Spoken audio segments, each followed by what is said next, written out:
Hey guys, it's great to be back with another episode of This Is Real. Today we have got a truly inspirational man to come and speak with us. His name is Dave Bolton. He's a keynote speaker. He's also a former world kickboxing champion. And he has such an incredible story that actually we've decided to split it into two parts. So if you're watching this on Instagram TV, then the next part of this interview will be out tomorrow at 7 p.m. We'll be doing it live and then we'll put it on the Instagram TV afterwards. And that's all I've got for now. We'll wait to have some guests come up higher, and then we'll just wait on Dave to join us.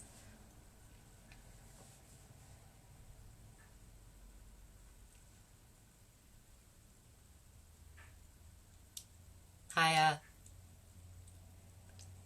I feel like it's always strange at the beginning of interviews because I can see everybody coming on, but I can't actually say hello to everybody. Give us a wave if you can hear me. Let's just make sure that everything's working good to begin with. Fab, thank you, thank you.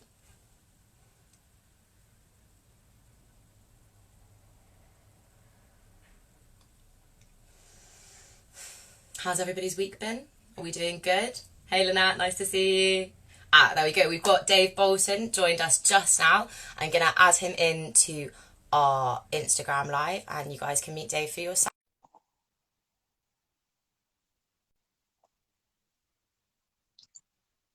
Ooh.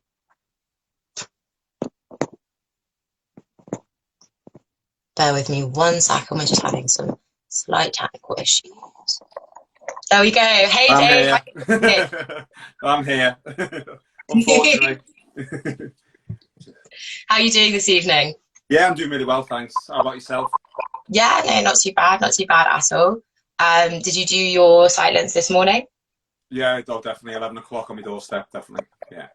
Amazing. I think there were lots of people that stepped outside for it this morning, which is really, really great to see. Yeah, So I'll introduce you again a little bit, and then I know you've got lots and lots to tell us, and we haven't got that much time, so I'm really excited to get underway as soon as possible. nice. So for those of you who have just joined us, Dave is a keynote speaker. He has an incredible story of overcoming adversity. He's a mental health advocate, and he's also a former world kickboxing champion. So it's fantastic to have you with us. If you want to introduce yourself and tell us a little bit about yourself, that would be fab. Yeah, as Jasmine's already said, I'm Dave Bolton. I live on the Wirral, just outside Liverpool. And really, I'm here to speak about mental health and my journey, how I've overcome, unfortunately, on a couple of times, life-threatening, debilitating and changing adversity. Amazing. And if you want to start us off then with the beginning of your story, that would be fantastic. Yeah, so I served in the forces. I did a tour of Iraq, which was great. I left and I joined the police. And my story really starts here. So in 2004, I was involved in a very serious near-fatal motorbike accident. I was on a motorbike. I leant into a corner on the Horseshoe pass. One thing you should never do is hit a brake. As I've come around the corner and accelerated to ride the corner, I only crashed at 23 miles an hour before anyone thinks I was speeding. Just get it out there. There was diesel and gravel all over the road. So when I've come onto that the power band, the back ends twitched. Now my natural autonomous reaction was I jabbed that brake. It sat the bike upright and it took me onto the wrong side of the road. Usually that wouldn't have been too far, but unfortunately for me, about 6 feet away was a 23-ton articulated lorry. Jesus Christ. Yeah. So when they say time stands still, trust me, it does. It's like something out of the Matrix where Neo's going backwards. Everything's slowed down. I had a full-blown conversation with myself. The upshot from that conversation was that I needed to jump from that bike. So I shifted all my weight onto the left peg and leapt from the bike, landing on my back. I remember the whole incident clearly. That single kind of split-second decision that felt as though it was about 10 minutes long, the conversation, ultimately saved my life. I landed on my back and slid across the road onto because my momentum from the left onto the right side of the road. Unfortunately, depending on how you view life, I went under the back two wheels of the articulated lorry, completely crushed my legs. Had no pain whatsoever. Body's an amazing thing, kicks out endorphins and natural painkillers. Either that, I was in shock. Big believer in fate. The person behind me was an off-duty paramedic. The first thing I remember is thinking, oh, can I swear on this? Oh, sugar, should we say? This is serious because I'd literally witnessed my left leg from below knee snap up over my head and land at a right angle next to me the way it shouldn't have been. So I knew it was bad.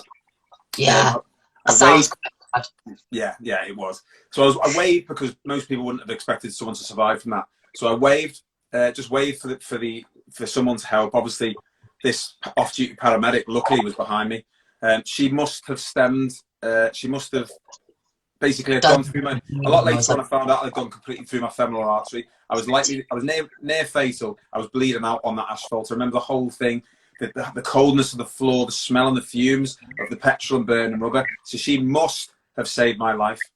I was airlifted to Glenclwyd Hospital, where I was later told at a later date I was 30 seconds away from dying. At one point in surgery, under this 12-hour life-saving operation, they were putting blood in and it was spraying out. So, again, as I've said before, fate, if that helicopter had been on a different, on another court, or the pilot was doing something and they were 30 seconds later, I wouldn't be here now to tell my story. That's incredible. Yeah. So during the operation, I was placed in an induced coma due to the severity of my injuries to my legs. That resulted in a complete degloving of my left leg, so above my knee to below where my boot was, really, the back of my calf. So that means all the skin had been taken off. I completely dislocated. It was hanging on by a few veins and muscle fibres. Obviously, as I said before, femoral artery had been severed. I'd snapped all my ligaments, all my ACLs, my medials, my tendons. It was just flopping around. I had to have 6 external pins placed in through my femur and my tibia. And that's to hold the leg straight because it would just flop around. It had to be held straight. I'd also completely shattered my right leg. And I broke my, apparently it's really hard to do, but I broke my patella in 6 places. So that required, wiring in and out of it. Obviously, I then lost 3/4 of my calf that had to be debribed. So it means had to be removed due to the amount of damage and grit that were off the road surface, the oil, the rubber. And I was wearing leathers as well, really expensive leathers. And as I said before, when I bought my girlfriend at the time, we just moved into a flat together. We were 23. We just found out she was pregnant with my son Josh. Obviously an accident, but obviously a happy one. He's a good lad. Life was great at that point. I'd also sported my whole life. I'd just been selected to represent Great Britain in the World Championships. About that, someone that's just had lots of sort of like, it's very clear to you that you've got a serious physical injury. As a sports person, as someone that is not that's heavily socially involved in that, like what was going through your mind in terms of, you know, were you scared? Did you think about the sports? Like, what happened for you in that moment? When I eventually came out of the coma and got over the morphine psychosis side of things, it was kind of a realization because all the doctors and surgeons were saying you'll never be able to walk properly again. So at first they were going to amputate my leg whilst I was in a coma, but my family had said, don't, it'll destroy him, sports his whole life. A lot later on in recovery, I was told if I was to eventually ever walk again, it would be either with a walking aid. I'll never be able to run again. He said you need to forget about running, playing sport, jogging. You'll be lucky if you walk with an aid. And that was what was my take home. So I'm 23, very sporty, very physically active. My process, and which I've learned over the years, is I go very low to start with.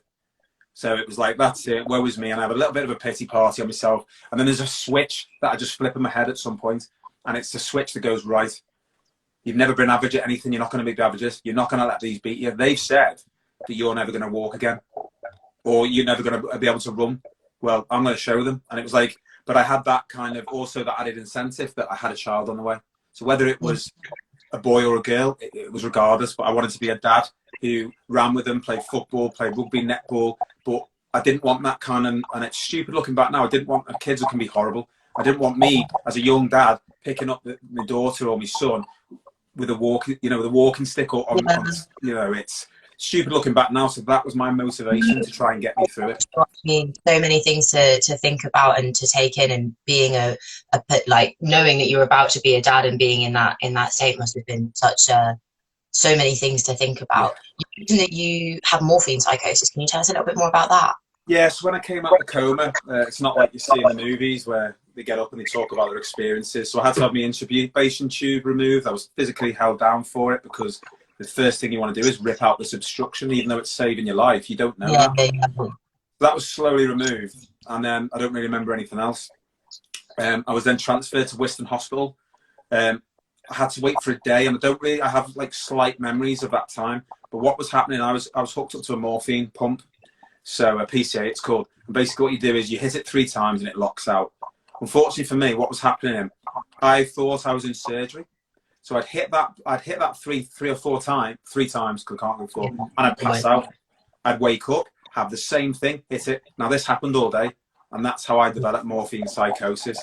So my first, and yeah, morphine psychosis is horrific. It's extreme paranoia. It's everything that you see around you now. Me and you speaking to each other is what you see, even though it's not happening.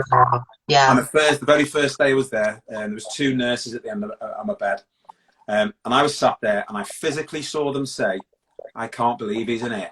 He shouldn't effing be in here. It's his own fault. I hate motorbike. It's like, motorbikers.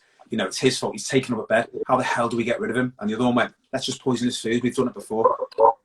So I completely withdrew into myself, and I thought I don't want to. But the thing is, I didn't know I was in hospital. I didn't know I'd been in an accident. I didn't know what was going on. So I was stuck in this void of reality. I saw, as I've explained before to yourself, my mum had just left, and my mum had just been it, and she left. Alarms went off in the hotel. It definitely wasn't. I was in it for 4 months. It felt like it. But in the hospital, my mum got dragged in by a hair by a masked gunman, placed her head on my bed, looked at me and shot her. The blood sprayed up onto me. I screamed. So my mum, and obviously it's a closed ward. They all ran in, the nurses, and there was no one there. As I said, there's a funnier one where there's a guy opposite me, and his wife comes in, and she's got a big pizza. I think it was Domino's, but other pizza providers are out there and available. I went, "Oh, that smells amazing, mate." And he said, "Oh yeah, do you want some?" I said, "What is it first?" And he went, "Oh, it's ham and pineapple." I said, "Hawaiian." I said, "Oh, people don't like pineapple. I don't mind it." And he says, "Do you want some then?" And I said, "No." I said, "No, I'm all right." There was no guy there. There was just the guy there. There was no pizza, and there was no wife. He was just sat there going, "What?" Apparently, the final straw came when I was in Weston. I was rocking in my bed, and my girlfriend, who's now my wife, my mum, came, and I said, "Why?" And I was rocking, and I said, "Why you visit me every day?" And they said, "Well, why wouldn't we?" I said, "Have you got a hotel here?" And they were like, "No."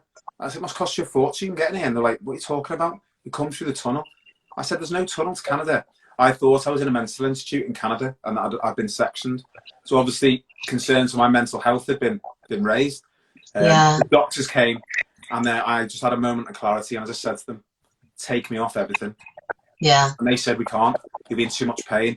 I just remember saying, "I'd rather be in pain than stuck in this alternate reality. I don't know what's real. I don't know where I am. I don't even know what's happened." They're like, "You're in a hospital." I said, "I'm not. I'm in a psych ward." She'll say Canada. So they agreed to take me off, and about 2 days later, I just remember waking up, and that fog had kind of cleared. And I looked around. How psychosis can, do you know what I mean? Like, for you to sit there, have just had such a serious accident, and rather be like physically experience the pain than live with this psychosis, I think just shows how intense that must have been for you. It's horrific. It's like in a nightmare. You're in a living nightmare. Because I didn't know where I was. I had extreme paranoia. I thought people were going to kill me. I'd seen my mum be shot. I thought I was in a mental institute. I'd rather deal with the pain than all that. So obviously the fog cleared, and I just remember looking around, bollocks, I'm in hospital. And then slowly, it starts to come back. Right, I was in an accident. And then I look down, and obviously my bed. And that's the first opportunity you get to even register that you've been in an accident. Yeah. How long up? So between you having the accident and you coming out of your morphine psychosis, how much time had passed there? About 3.5 weeks. 3.5 weeks. So it's going to be do you know what I mean? You haven't got that reminder that happened to you. That must have been just the whole shock of it and all of the surprise all over again. Yeah, I think a lot later on, I used to sit there and think, like, what day is it? When did that happen? And try and put pieces back. But also, I was still slightly drugged, shall we say, a little bit. So. Yeah. So I look down. I mean, I've got a sheet. Obviously, I've got these what's it called? Pins, external pins. So I've got like Yeah. a tent, in bed. I completely degloved my legs, so I had no skin whatsoever. Even though it was bandaged, it Yeah. still leaked out. Mm-hmm. So I had this bed, come round, looking around. I'm in a hospital, not really quite sure what's gone on just yet. I've got a blood-stained sheet. I look over to my right leg, which was completely in plaster up to my leg because I'd shattered that. I had to have X wiring, you know. And my fighting weight was 12.5 stone, so you're looking about 76 to 77 kilograms. I'd gone down to 7.5 stone. Jesus. Which, So just for people's references, I'm 5'2", and that's like a stone and a bit lighter than me at the moment. So that's, yeah. So it wasn't great. So it was that trying to process that was hard, and that's the bit where I went low. That realization of being told, that's it. You know, we were going to amputate your leg, but I could feel my toes, so I knew that was, and I could move them.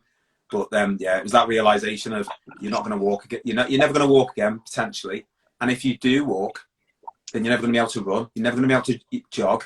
That was it for me. And as I said, that I refused to accept that. I went low, obviously. Why me? You know, what am I going to do? I'm never going to be able to go back to work. I'm not going to be able to walk my daughter down the aisle properly. Say, it's all these thoughts. And then I had that moment and just thought, do you know what? Prove them all wrong. Yeah.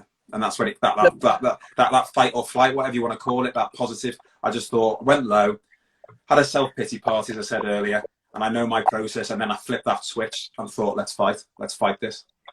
And what do you think it is that allows you to do that? What do you think it is that drives you to in spite of, because obviously you're walking now and it's incredible, and I don't want to tell people the rest of the story. I want you to tell. But it's hard, really, and I've been asked this question loads of times by different people. And I don't really know. Some people say, was it the time in the military? Because even, as I forgot to say, when I was lying there under that truck, I had the foresight to think, don't panic, because if you panic, you're going to bleed out quicker, your heart rate. So I even thought then, so people say, no, was it the military? But I don't know. It could have been my upbringing. Very quickly, I was selected for being a high elite sportsman at the age of 7. I ran for Wirral, ran for England. I played rugby county, football county, but nothing was ever good enough for me, dad or me, my granddad. And that's a good thing for me, because say I'd win a race, my granddad or someone would say, yeah, you won, but you looked to the left, so you could have got quicker. I'd score a try, but you missed the tackle. So for me, that built up that, right, if I'm going to do something, I'm going to do it to the best of my ability, and I'm going to prove. And I think that's a good trait to have moving forward. I think that's what got me, I don't know, but I think part of it would have ingrained that mental resilience, that mental force, that strength to then try and fight my way back to walking, to try and get to that point where I can just jog. That's all I wanted to do, was walk properly. So, yeah, as I said before, so my kids, don't get bullied at school or whatever, because their dad, who's 24, is a bit of a, is limping into the playground. Yeah, stupid thoughts, really. That's slightly immature. I'm 23, so not as wise as what I was then. But yeah. And so, how does your recovery go? Yeah, not great. So I had all the skin grafting put on. So they took it from a donor site, which is above my leg, which exposes the nerve endings. They put it through. You get put down. You go into a surgery. They put it through a mangle, and they physically staple with medical grade staples it on. So I think I had 180 staples to the whole of my leg. So I had 7 graft sites. Usually they don't take all the time, but all mine took. So that was one thing that went for me. I then had to learn how to walk again, but that neural pathway from my brain to my legs just didn't work.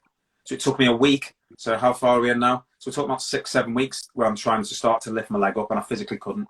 And then one night, because I'm just trying, I picked my leg up straight and dropped it down, and I screamed out, "Get it!" as loud as I could. Woke the whole ward up. The nurses come running in. I was like, I've just lifted my leg up, and they were like, and I'll walk back out again. But I was like, they didn't understand how much that meant to me. That's incredible. It's amazing for you. Yeah, move your leg. I think I might have shouted louder if they'd been like, "What?" I've been like, "Watch me do." So obviously then I had to try and walk. I wanted to walk. So obviously you've got to start with a Zimmer frame or whatever the medical term is. But the hardest part was every time I sat out. So I've been laying prone on my back, slightly sat up for 6 to 7 weeks. I've been having blood transfusions constantly because my leg was still leaking.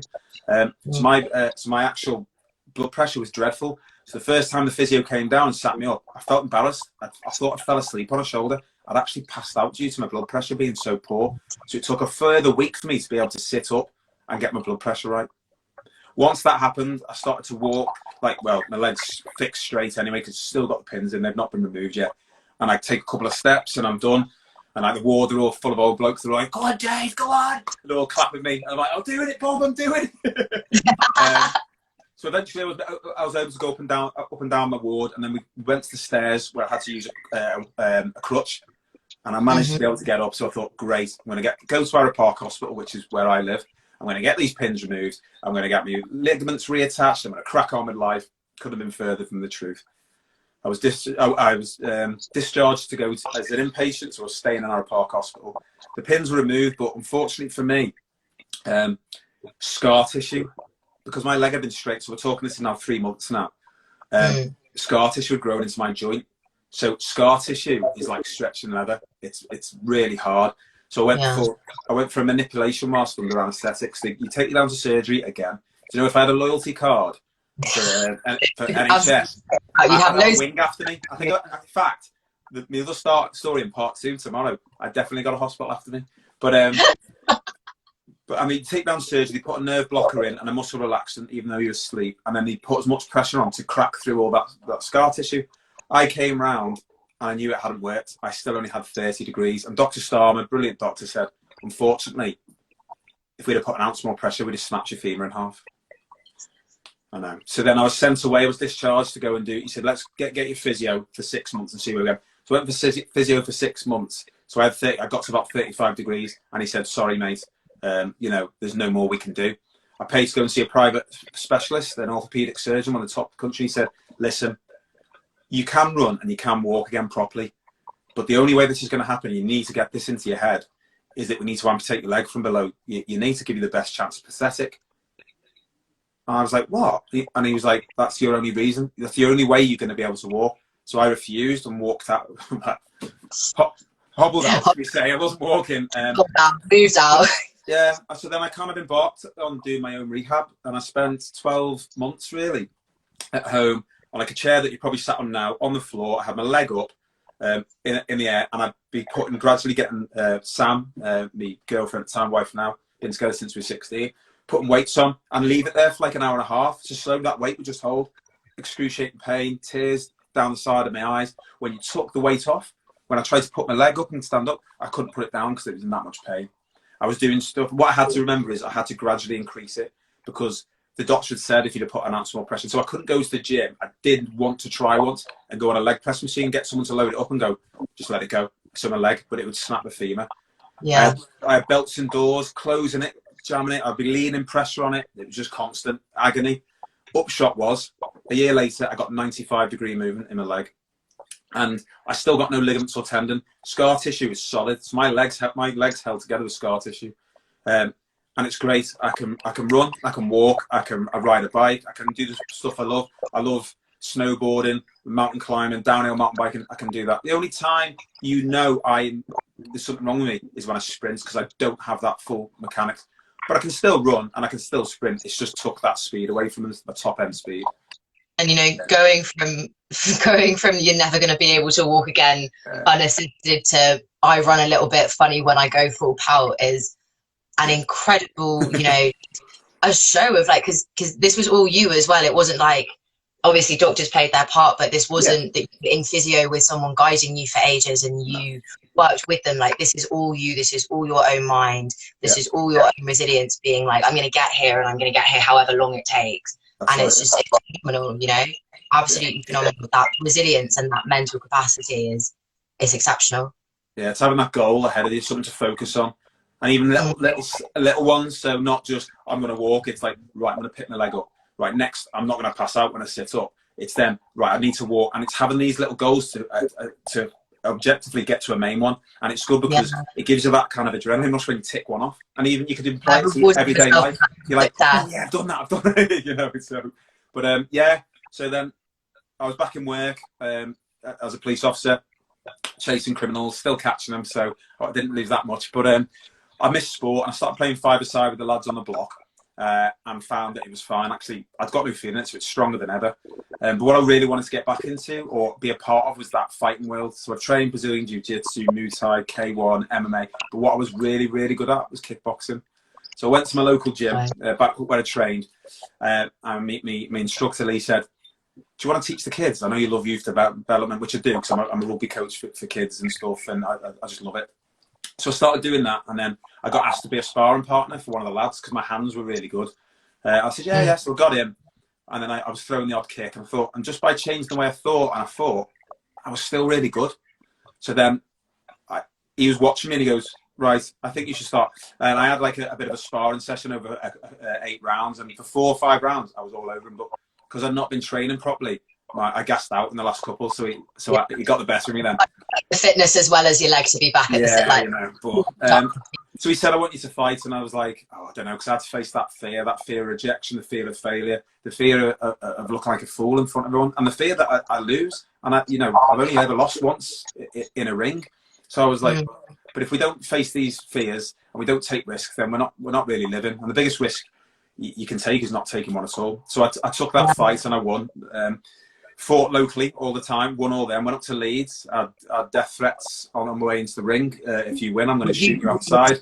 So sparked him, celebrated him. And then I won my first title, which was the Welsh Open Series title. I then won the English and British title combined. And then I got the call. And it was a call from the Great Britain team saying, we've watched a couple of fights, we want you to come for selection in Nottingham. Now, for me, this was me putting the Eeverse back right. In 2004, I was already in that team. I was ready to be part of the Great Britain team, and it was taken away from me. So I embarked on 6 months of absolutely brutal training. I sacrificed a lot. I sacrificed my family, my social life, my body as well. Just forming really good habits. I wasn't going out there just to make up the numbers. I wanted to prove to myself that I could be there and I could still compete at that level. And not for 1 second did I think I was going to win, but you have that mentality that I want to. But there is that doubt going. Mentality that you're aiming for best still, isn't it? Yeah. So after long story short, after 6 months of training, I got the call, you're coming. So in 2009, November, so last week, 11 years ago, I flew out with the Great Britain team, did the opening ceremony in Italy, Pisa. It was brilliant. With all the kids, all the teams, an amazing experience. I had 10 fights in 4 days. So 10 3-round fights in those 4 days.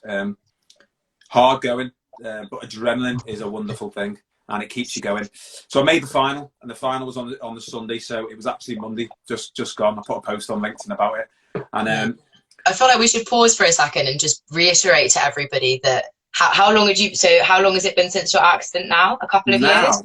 No, as in when you got to be in the final for GB. Yeah, it was 2008 when I started fighting against. That was 4 years after being told I'd never walk again, or that I needed my leg amputated to even achieve that. So 4 years after you're told that you're never going to walk unassisted again, you are the GB representative in the World Championship final. Yeah, 5 years. I started back fighting in 2005. So yeah, 5 years later. Jesus. Yeah, and I went into that final with a fractured right wrist. So it was broken, and I'd broken 3 bones in my foot as well. So I had to go into that fight injured, but everyone was, there was my nose was, I've never broke my nose, but it was like, but I had black eyes. You don't, as I was saying before, you don't feel the punch. When you win, you don't feel anything. It's usually a few days later, you're like, well, when did I get hit there? When you lose, you feel it instantly. So I went into that final thinking I had to beat him because he was an Italian with Italian judges. And I thought I was fighting a French guy. He was a monster. I'd still beat him. But he was had off, basically, the judges. So I thought I've got to knock him out. Couldn't at all.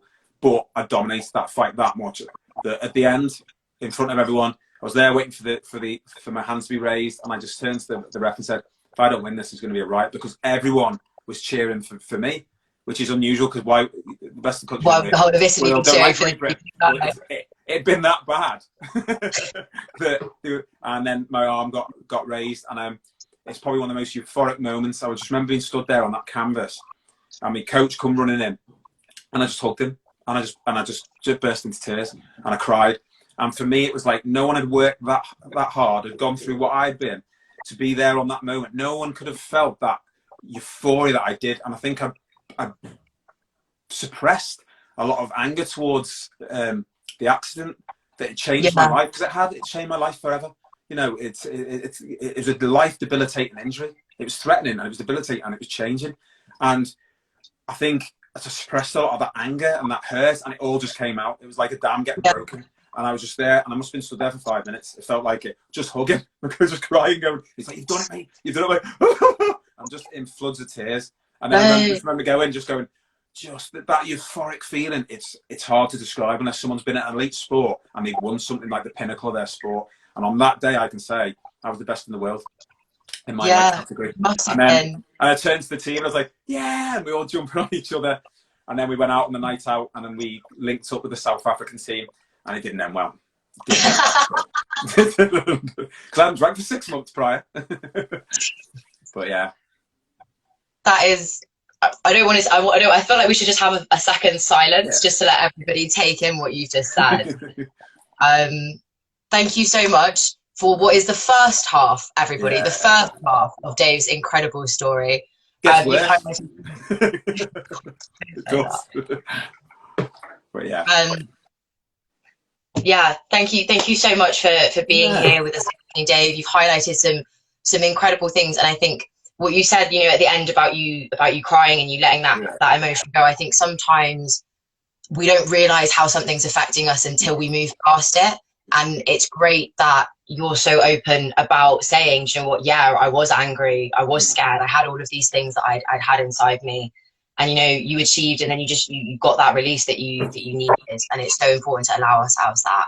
I can't wait to speak to you again. It's like what we were saying earlier, though. It's like, for me, there's just such a stigma, a taboo, a sign of weakness for especially men to ask for help, to share their feelings, to talk about mental health, and it's ridiculous, and it needs to be stopped.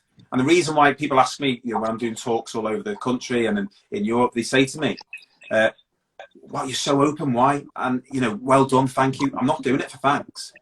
What I'm doing it for is to stand there and say, I can open myself so rawly, and I will tomorrow when we talk about the mental breakdowns and stuff I had with the other life-threatening thing that happened. But if I can open myself so raw and so blunt and honest to people who I don't know, people who I'm sharing here and on the stage, then hopefully it'll inspire just one person to open up and speak to someone who they know. And that's the reason why I do it. I don't do it for thanks. I don't do it to say, oh, look, he's amazing. It's not about that. It's raising awareness for mental health, and that it is okay not to be okay. Thank you so much, Dave. We will see you again. I'll see you tomorrow, 7 o'clock. Make sure everyone's on. Everybody that's here, we expect to see you back. Yeah, I've seen a few people I know. So Stevie Devon and a few others. Brilliant. Bye for now, Dave. All right, see you tomorrow. Bye, everyone. Thank you so much. Thanks, James.